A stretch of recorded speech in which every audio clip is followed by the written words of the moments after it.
começando mais um vídeo inédito aqui no nosso canal e o assunto de hoje é engatinhar e andar. Uma fase que, olha, eu esperei muito, eu queria muito, mas nesse momento, com esse barrigão, não está sendo tão fácil assim.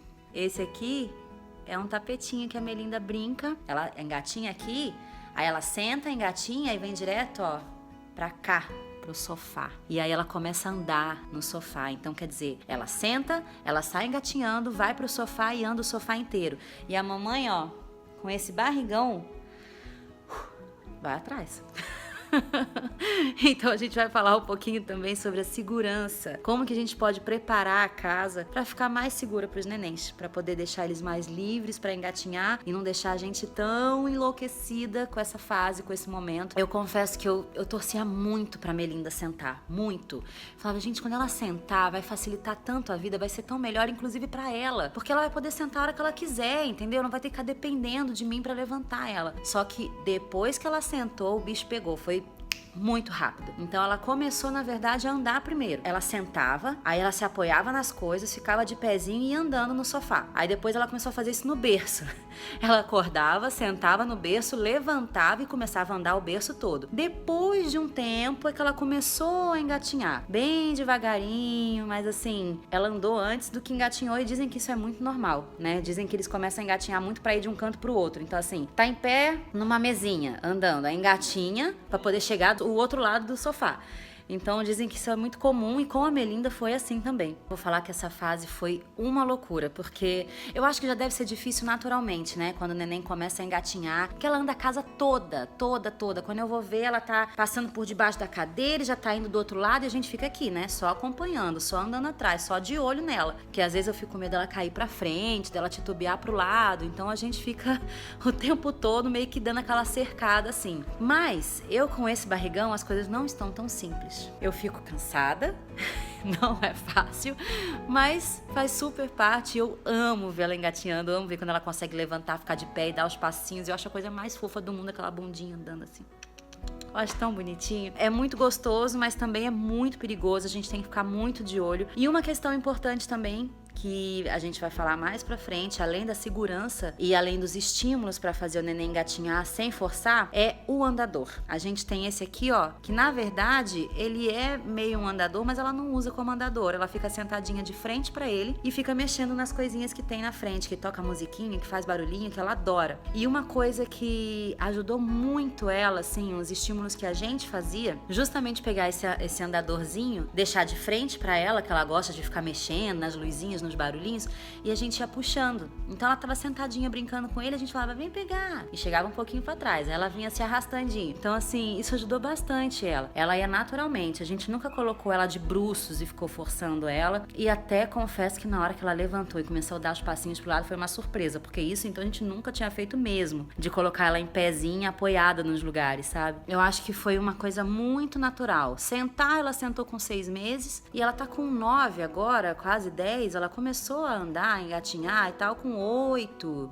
e um pouquinho, foi quando ela começou a ter esse estímulo por ela mesma. Então ela foi no tempinho dela. E essa coisa de levantar também foi muito naturalmente. Quando a gente olhou, ela tava de pezinho no berço, assim. Ainda bem que a gente já tinha baixado o berço, tava tudo ok. Então ela ficou de pezinho no berço. Então eu acho que tem que ter calma, tem que ter paciência. Cada neném tem sua hora, tem seu momento. Tem neném que anda com 10, com 11, tem neném que anda com 1 ano e 2. Acho importante a gente respeitar esse momento. O que a gente fazia muito era deixar ela de bruços pra ela ficar brincando no tapetinho mesmo, que ela gostava, e essa coisa de ficar puxando os brinquedinhos pra poder estimular ela, pra ela entender que ela podia avançar, que ela podia ir pra frente. Mas eu acho que a gente vai poder tirar mais dúvidas e poder se informar um pouco melhor com a especialista que vai falar hoje com a gente, que vai dar a dica pra gente de como incentivar os nossos nenéns a engatinhar sem ficar forçando. Então essa foi a minha experiência com a Melinda.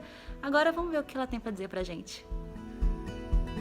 Olá, Thaís! Olá, pessoal! Quando a gente pensa em estimular uma criança a engatinhar, a gente está pensando a estimulação em termos de intervenção. O que o adulto pode fazer junto com a criança para ajudá-la a adquirir certa habilidade. A gente pode optar por, ao invés de dar um brinquedinho que a criança gosta muito direto nas mãos da criança, colocar esse brinquedo a uma certa distância, obrigando, né, o bebê a se movimentar em direção ao brinquedo. Reforçar um pouco a importância de ter na rotina do bebê um momento de exploração livre, no chão, fora do carrinho, do sling, do berço, para que a criança possa mesmo pesquisar o ambiente ao redor e o próprio corpo. Nessas situações é legal a gente pensar a questão da segurança. Então, se tiver tomadas, elas têm que estar encapadas, prestar atenção se não tem nenhum objeto ou móvel pontiagudo e as janelas, devidamente travadas. Esse tipo de estimulação, ele visa mais a questão da maturação do corpo do bebê, pensando que o bebê nasce molinho e depois vai desenvolvendo a musculatura. Mas ele não é o único tipo de estimulação. Tem outras formas que são menos conhecidas ou reconhecidas como estimulação, que são as brincadeiras que o adulto faz com o bebê. Nas brincadeiras onde o adulto vai tocando o corpo do bebê e nomeando as partes do corpo, ele vai ajudando o bebê a ter uma autopercepção, a construir uma imagem corporal. E isso é fundamental para que o bebê tenha domínio sobre seus movimentos. Então, por exemplo, no banho, quando o adulto está dando banho no bebê e ele vai dizendo: agora eu vou lavar a barriguinha, me dá o pezinho. É legal as brincadeiras de imitação, de fazer careta, de piscar, mostrar a língua, fazer barulhinhos com a boca. Toda brincadeira que coloca o corpo do bebê em contato com o adulto através do toque, da voz, do olhar, são brincadeiras que ajudam o bebê a criar essa autopercepção, que vai fazer com que o bebê crie um domínio do seu corpo e depois possa se movimentar com intencionalidade. Ou seja, não basta só a gente colocar o bebê no chão, livre para explorar. Tem outras coisas que estão em jogo aí no desenvolvimento motor, não só no engatinhar, mas depois no andar e correr, que vão desde a maturação neurológica até as trocas afetivas do bebê com seu cuidador. Agora vamos para um quadro que eu adoro, que é o #TataResponde, que é uma pergunta da audiência. Eu adoro quando vocês participam, quando vocês mandam assuntos, quando vocês mandam dúvidas.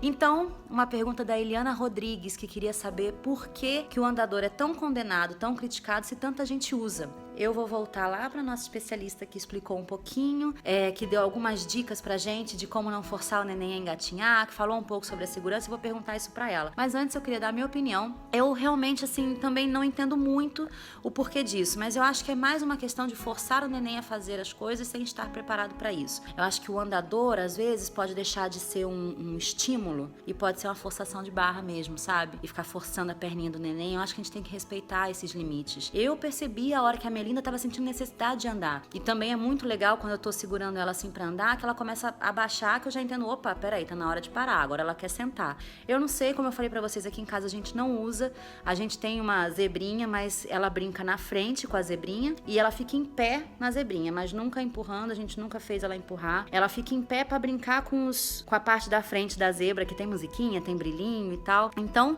eu acho que a melhor coisa é a gente perguntar pra uma especialista. Qual que é do andador, gente? Por que é tão comentado, tão polêmico o tal do andador, que na teoria era pra ajudar, né? Mas e aí? O que acontece? Por que o andador é tão criticado e mesmo assim tanta gente usa? O andador é uma questão polêmica mesmo.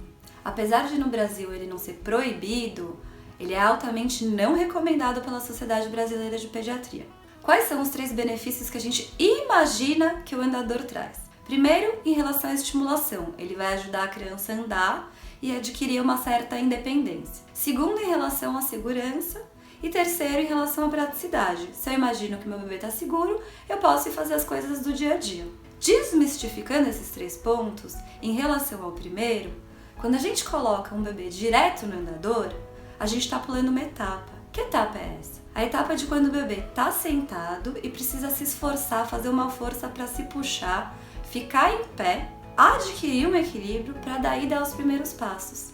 Se a gente coloca diretamente no andador, a gente não dá dando a possibilidade do bebê desenvolver essa habilidade.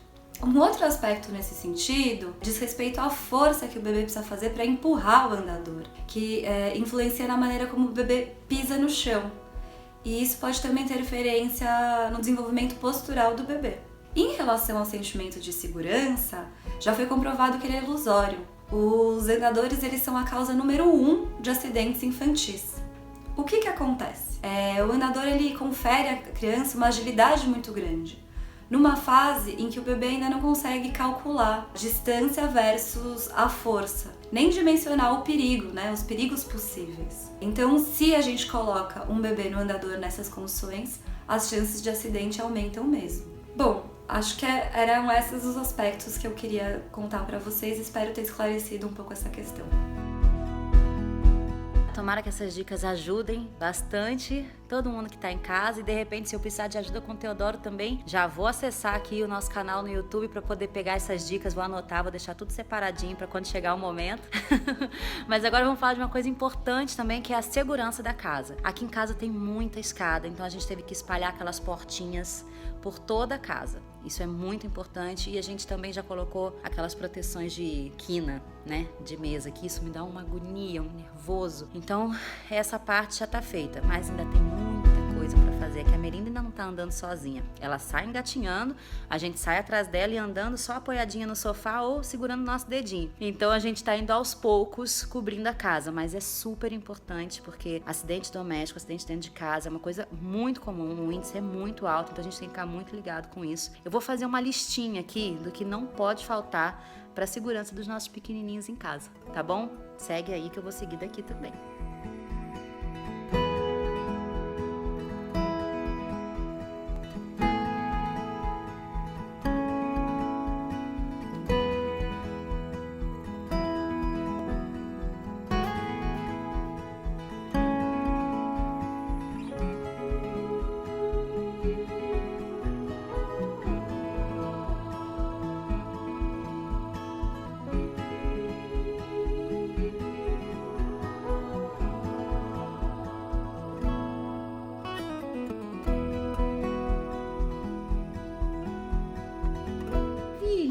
Você tá andando, amor? Que linda, olha! Que passinhos mais bonitinhos! É isso, gente. Quem que aguenta com essa fofura toda? Quem que aguenta? É demais. É demais. Essa é a fralda que eu coloco na Melinda, a Baby Bull. A gente já tá usando até a G, na verdade, agora. Porque essa daqui ajuda ela a se sentir mais segura, mais confiante, mais confortável pra poder sair por aí engatinhando, sair por aí andando, que agora a gente já tá nessa fase, né? E aí, ó, ela mexe pra um lado, mexe pro outro, fica tranquila, fica confortável. Então, é esse piso, é a Baby Bull e aqui, ó, os protetores de quina. Isso aqui é muito importante também, gente. E lá vai ela lá, descobrindo o mundo, olha aqui. Ai! E lá vai essa pequenininha. É isso. Agora é assim, é só engatinhando, só quer ficar solta, engatinhando por aí, andando, apoiando nos móveis. Daqui a pouco ela já tá, ó, andando sozinha. O coração da mãe fica aqui, ó. Gente, então é isso, a casa agora é assim, ó. Com um tapetinho no meio da sala, é isso mesmo. É um monte de bagunça, um monte de brinquedo, é uma delícia. E no meu caso tá só começando, porque daqui a pouco vem outro. Então vai ter mais um pra fazer essa bagunça aí. Eu espero que a gente tenha conseguido esclarecer um pouquinho das dúvidas de vocês sobre engatinhar, sobre andador, falando um pouquinho da segurança de colocar coisinhas na tomada, esquinas da mesa. Eu espero ter ajudado um pouquinho também com as nossas dicas sobre como incentivar os nenéns a engatinhar sem forçar a barra, respeitando os limites deles. Espero que vocês tenham curtido. E olha, na hora que eles começam a engatinhar e na hora que eles começam a andar, não é fácil. Então, vai com calma, espera, deixa eles irem no tempinho deles. E até semana que vem a gente conversa de novo. Então, coloca aqui embaixo nos seus comentários o hashtag Tatá Responde, dúvidas, sugestões de pauta. Eu tô aqui para responder vocês, para tirar dúvidas e para viver junto com vocês esse momento tão maravilhoso com tantas descobertas, tá bom? Então até semana que vem. Beijo!